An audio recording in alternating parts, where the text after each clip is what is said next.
मैं फिर कह देना चाहता हूँ, होए वही जो राम रचि राखा।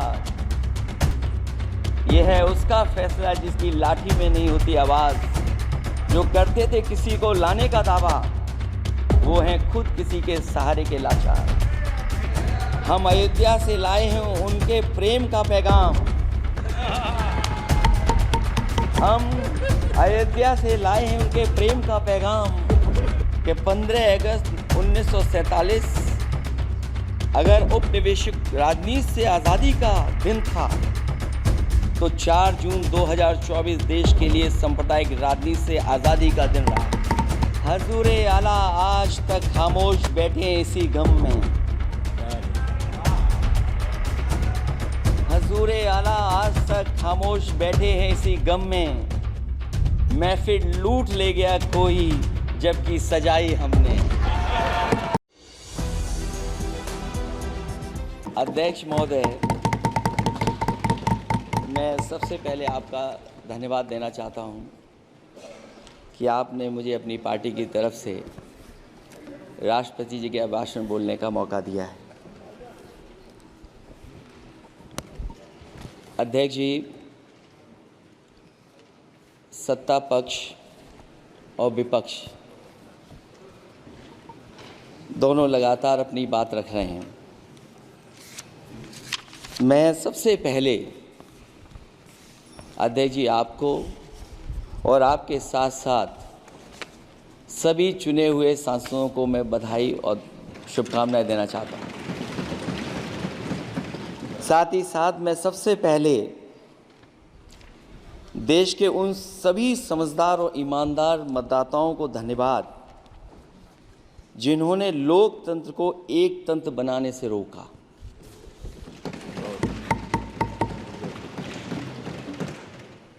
चुनाव के समय पर अध्यक्ष जी ऐसा कहा गया कि 400 पार। मैं समझदार जनता को फिर एक बार धन्यवाद दूंगा और मैं कुछ कहना चाहता हूं कि आवाम ने तोड़ दिया हुकूमत का गुरूर। दरबार तो लगा है पड़ा गमगीन में बेनूर है पर। अध्यक्ष महोदय, दरबार तो लगा है पर बड़ा गमगीन बेनूर है। और पहली बार ऐसा लग रहा है हारी हुई सरकार विराजमान है। जनता कह रही है चलने वाली नहीं सरकार।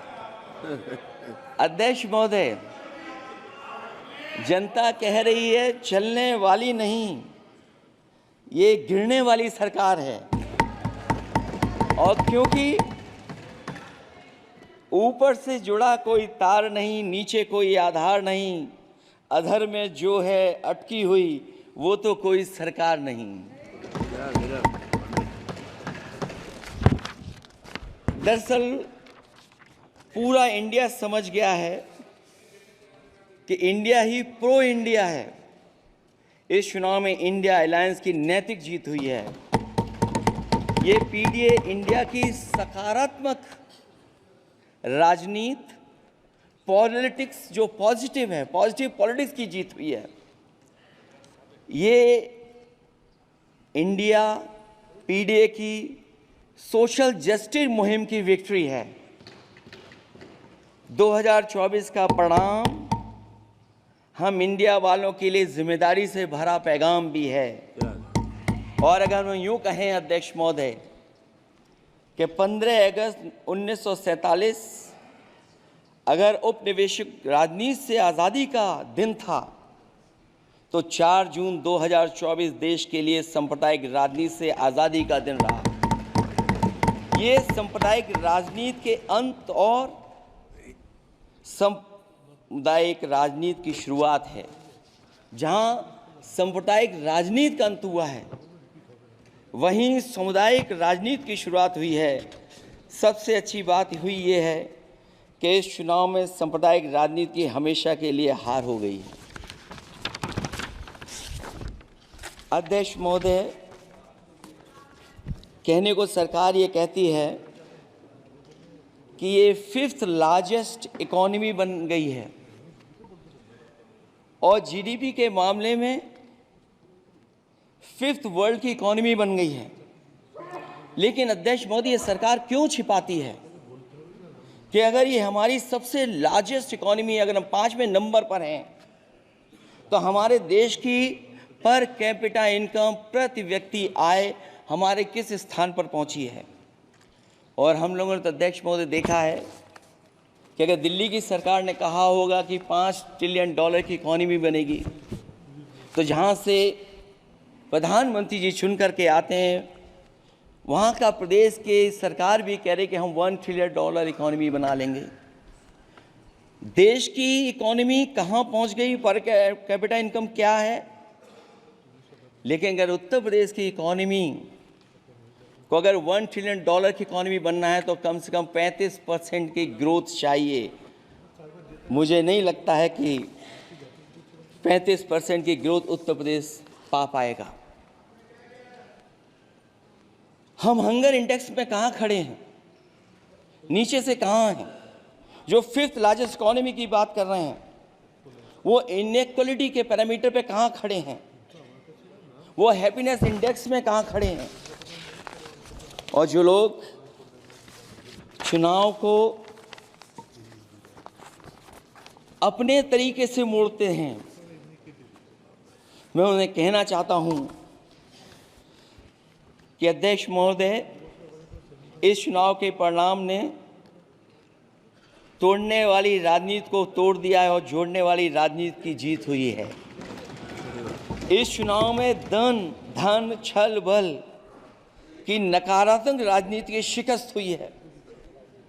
ये चुनाव जो देश का हुआ, ये सकारात्मक राजनीति का नया दौर शुरू हुआ है। इस बार प्रो कॉन्स्टिट्यूशन वालों की जीत हुई है। हम मानते हैं संविधान ही संजीवनी है, उसी की जीत हुई है। ये संविधान मंथन में संविधान रक्षकों की जीत हुई है। अब ऊपर से नीचे की राजनीति का अंत हो गया है। अब नीचे से जो समाज की जो आवाज़ उठेगी, वही राजनीति का आधार बनेगी। मैं कहना चाहता हूं कि देश किसी की व्यक्तिगत महत्वाकांक्षा से नहीं, जन आकांक्षा से चलेगा। मतलब अब मनमर्जी नहीं, जनमर्जी चलेगी। इस चुनाव का बड़ा पैगाम यही है।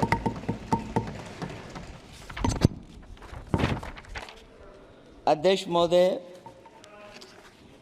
बहुत सी बातें हुई हैं। अगर उत्तर प्रदेश की बात न हो, क्योंकि अध्यक्ष महोदय सबसे बड़ा प्रदेश जहाँ है, उसने हर बार दूसरे दल को समर्थन देकर के सरकार बनाई। मैं उन्हीं लोगों से कहना चाहता हूँ कि लोग क्यूटो की फोटो लेकर बनारस की गलियों से लेकर के गंगा जी तक ढूंढ रहे हैं। उनको लगता है जिस दिन माँ गंगा साफ हो जाएंगी, शायद उस दिन कहीं क्यूटो उसकी गोद में कहीं मिल जाएगा। बनारसी लोग चाहते हैं कि कोई गंगा जी के भी तल में उतरकर उसका दर्द भी जाने। उत्तर प्रदेश की जनता का बस यही आग्रह है कि जिस गंगा जल को हाथ में लेकर सच कहने की कसम खाई जाती है, कम से कम उस गंगा जल से तो झूठ ना बोला जाए।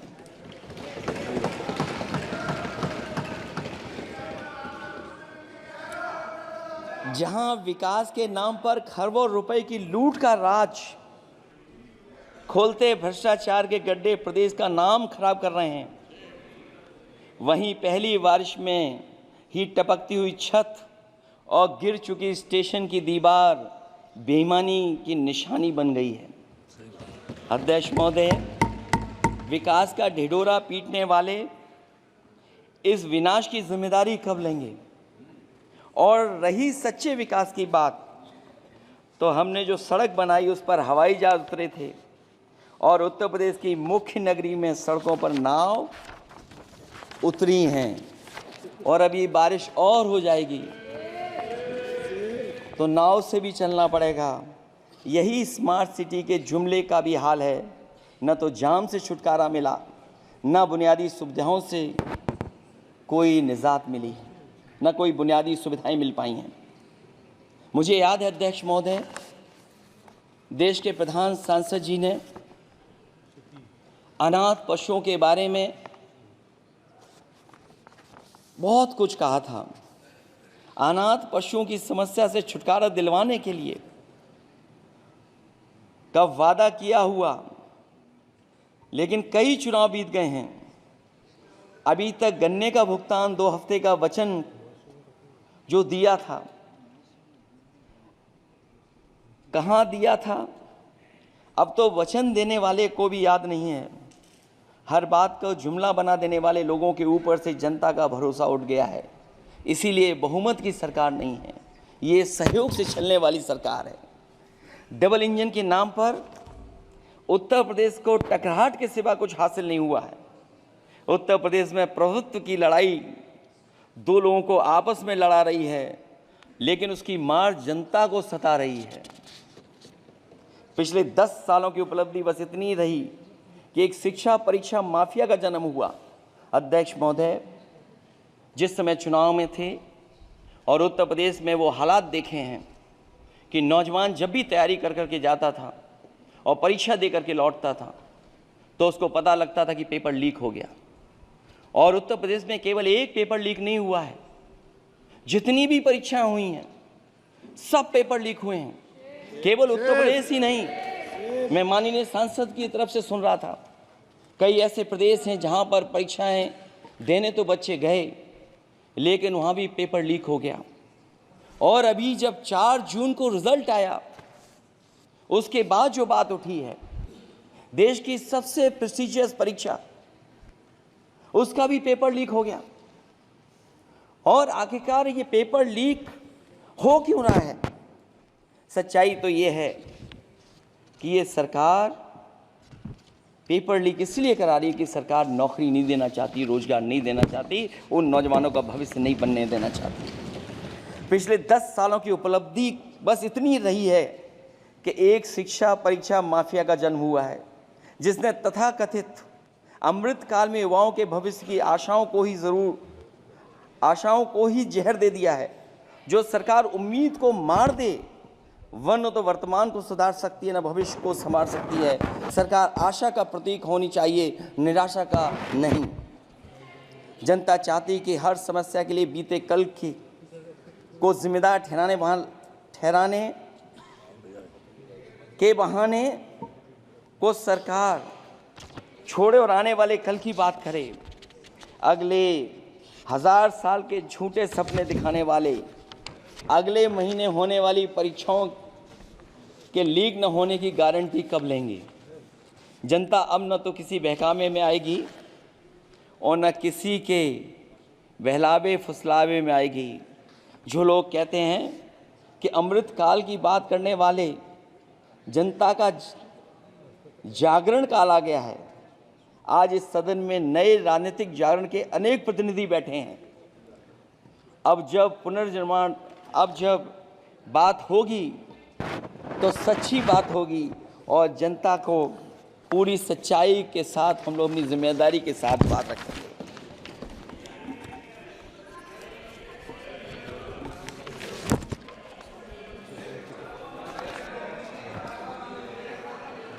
अध्यक्ष महोदय, एक जीत और हुई है,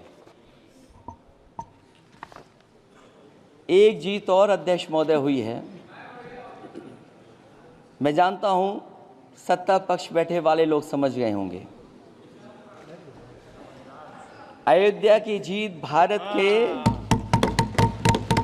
परिपक्व मतदाता की लोकतांत्रिक समझ की जीत है। और हम तो अध्यक्ष महोदय यही सुनते आए हैं, होए वही जो राम रची राखा, यह है उसका फैसला।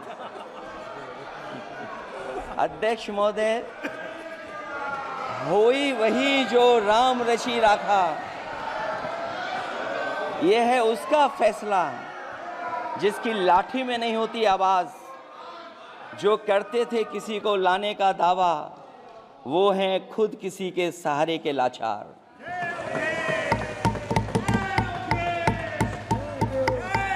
अध्यक्ष महोदय, मैं फिर कह देना चाहता हूं, होए वही जो राम रचि राखा। यह है उसका फैसला जिसकी लाठी में नहीं होती आवाज। जो करते थे किसी को लाने का दावा, वो हैं खुद किसी के सहारे के लाचार। हम अयोध्या से लाए हैं उनके प्रेम का पैगाम। हम अयोध्या से लाए हैं उनके प्रेम का पैगाम, जो सच्चे मन से करते हैं सबका कल्याण। सदियों में जन जन गाता है जिनके गान, अभय दान देती जिनकी मंद मंद मुस्कान, मानवता के लिए उठता जिनका तीर कमान। अध्यक्ष महोदय, जो असत्य पर सत्य की जीत का है नाम, उफनती नदी पर जो बांधे मर्यादा के बांध, वो है अवध के राजा पुरुषोत्तम प्रभु राम। हम अयोध्या से लाए हैं उनके प्रेम का पैगाम।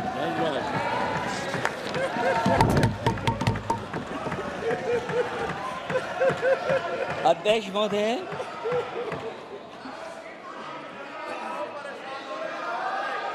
अध्यक्ष महोदय, कुछ बातें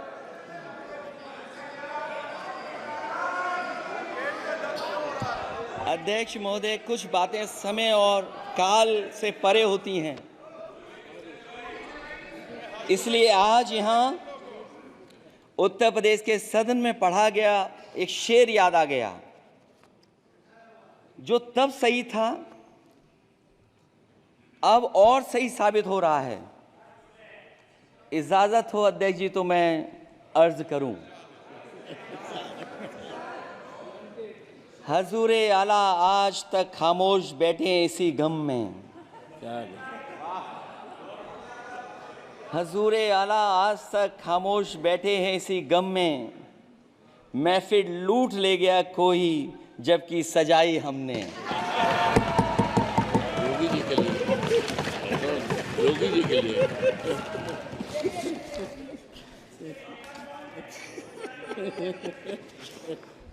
अध्यक्ष महोदय,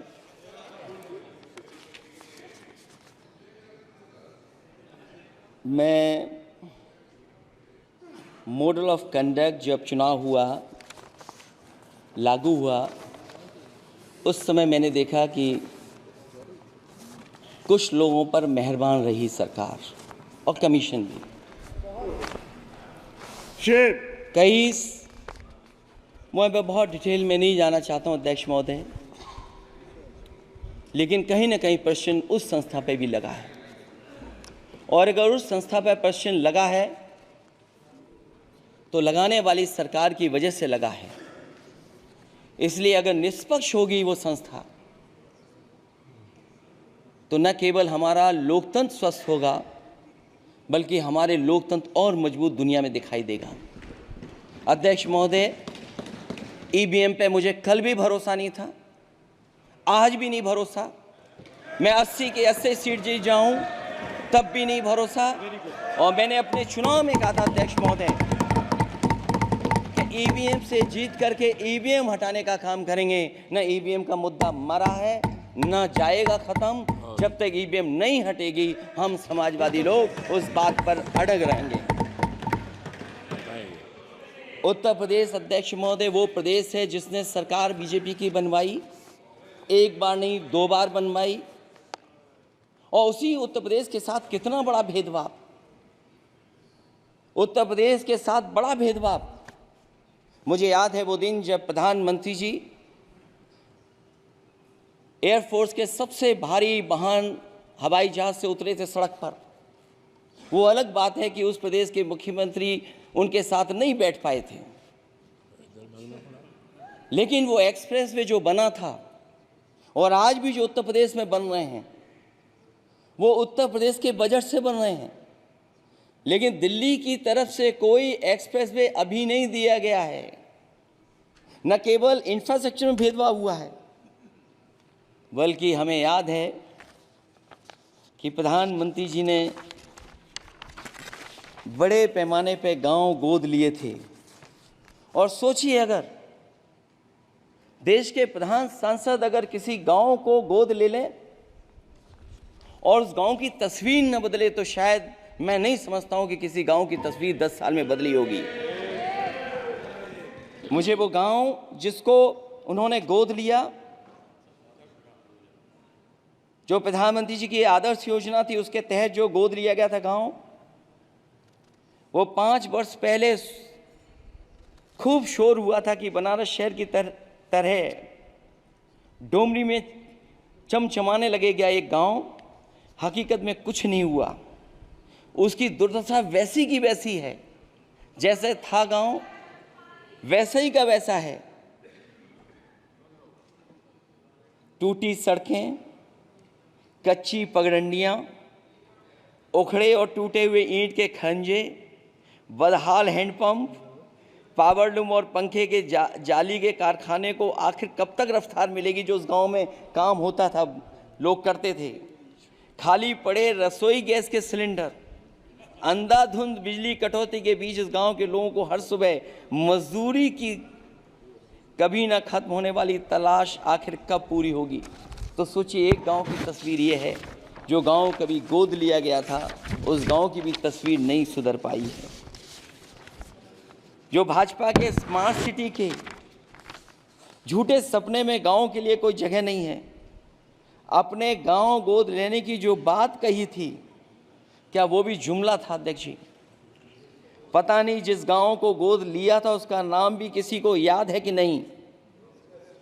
मैं नाम पूछ करके किसी को शर्मिंदा नहीं करूंगा, क्योंकि अगर नाम याद है तो ये तो और भी बुरी बात है कि अपने नाम याद रखने के बावजूद भी कुछ नहीं किया।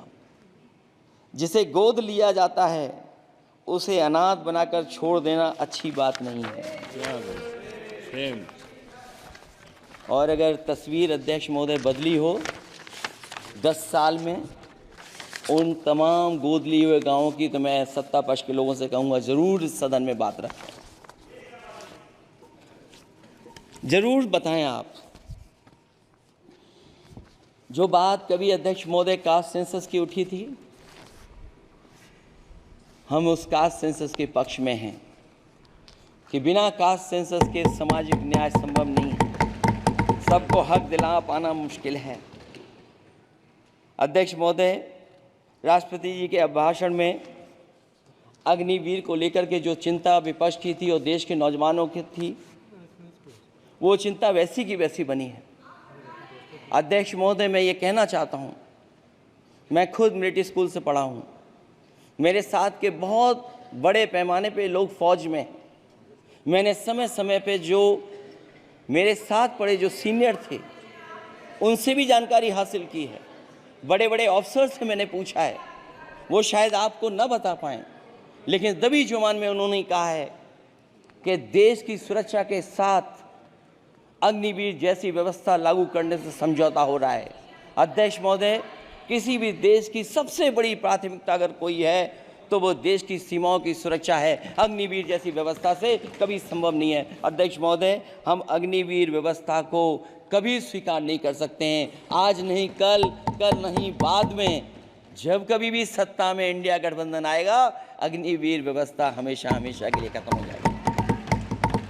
अध्यक्ष महोदय, जिन्होंने कहा कि हम आय किसानों की दोगुनी कर देंगे, आज किसान पूरा देश का देख रहा है कि उसकी आय कहाँ दोगुनी हो गई। और जिस तरह महंगाई बढ़ी है, सरकार बताए कि महंगाई इस बढ़ने पे उसकी आय कितनी होनी चाहिए। और जो इंफ्रास्ट्रक्चर की बड़ी बड़ी बातें की गई थी कि एमएसपी लागू करने के लिए एग्रीकल्चर सेक्टर का इंफ्रास्ट्रक्चर तैयार होगा, लेकिन जहाँ तक मैंने उत्तर प्रदेश में देखा है, अगर इस सरकार में एक भी नई मंडी बनी हो तो मुझे सरकार बता दे। अध्यक्ष महोदय, जो इंफ्रास्ट्रक्चर एग्रीकल्चर सेक्टर में बनाने की बड़ी बात कही थी, अगर सरकार की तरफ से एक भी मंडी 10 साल में बनी हो तो जरूर सरकार बताए। जो सरकार मंडी नहीं बना सकती है उस पर एमएसपी का भरोसा कैसे कर सकते हैं? जिन्होंने एमएसपी का भरोसा दिलाया था। हम अध्यक्ष महोदय आपके माध्यम से यही कहेंगे कि जो राष्ट्रपति के अभिभाषण में लीगल गारंटी एमएसपी को मिलनी चाहिए थी वो क्रॉप्स को नहीं मिली है। न केवल फसलों को मिले बल्कि हॉर्टिकल्चर क्रॉप्स को भी एमएसपी देने का फैसला हो, जिससे कि हमारा किसान खुशहाल हो सके। साथ ही साथ ओपीएस की बात अभिभाषण में नहीं आई है। ओल्ड पेंशन स्कीम लागू हो, जिससे हमारे तमाम सरकारी कर्मचारियों का भविष्य बन सके।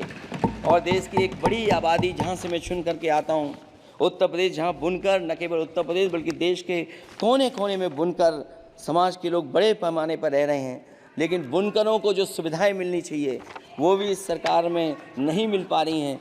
जो प्रदेश सरकारों ने कभी बुनकरों के लिए योजनाएं चलाई थीं वो भी अध्यक्ष महोदय बंद कर दी हैं। मैं अंत में इतना ही कहना चाहूँगा कि इस सरकार ने नौजवानों को नौकरी नहीं दी है,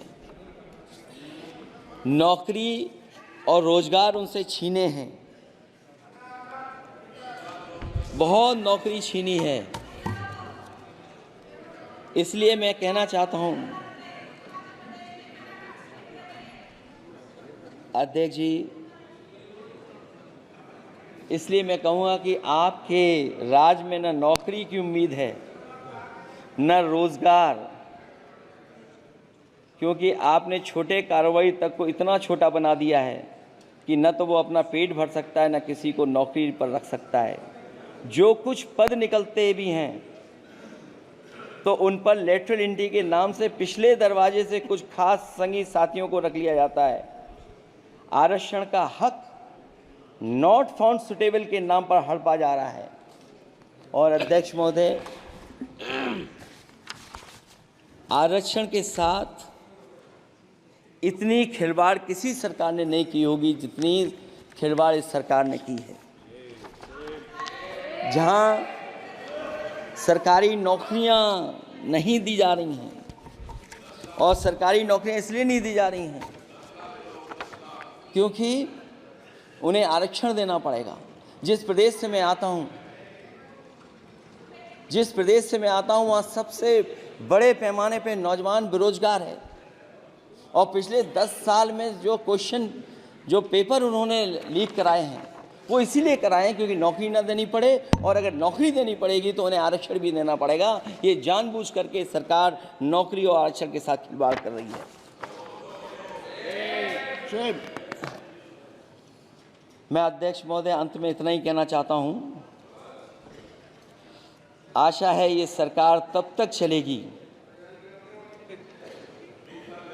तब तक उसके केंद्र में इस देश का हर एक गरीब, शोषित, वंचित, पीड़ित, पिछड़ा, दलित, अल्पसंख्यक, आदिवासी, महिला, युवा, छोटा कारोबारी, ईमानदार, नौकरी पेशा, आम आदमी और कर्मचारी, अधिकारी, मजदूर और किसान होगा, ना कि धनवान होगा। और शासन के आधार पर संविधान होगा। वह जुमलों की जगह सच में महंगाई, बेरोजगारी, भ्रष्टाचार, गरीबी, भुखमरी, सांप्रदायिक हिंसा, दलित व महिला उत्पीड़न, सामाजिक अन्याय जैसे मूलभूत मुद्दों का समाधान होगा। और भोजन, बिजली, पानी, दवाई, पढ़ाई जैसी बुनियादी ज़रूरतों के लिए कागजी योजनाओं की जगह सच में इंतज़ाम होगा। मैं एक बार फिर उत्तर प्रदेश की समझदार जनता द्वारा सबसे बड़ी पार्टी चुने जाने के साथ साथ इंडिया गठबंधन समाजवादी पार्टी और कांग्रेस को सबसे ज़्यादा सीटें जिताई, उसके लिए मैं उत्तर प्रदेश की जनता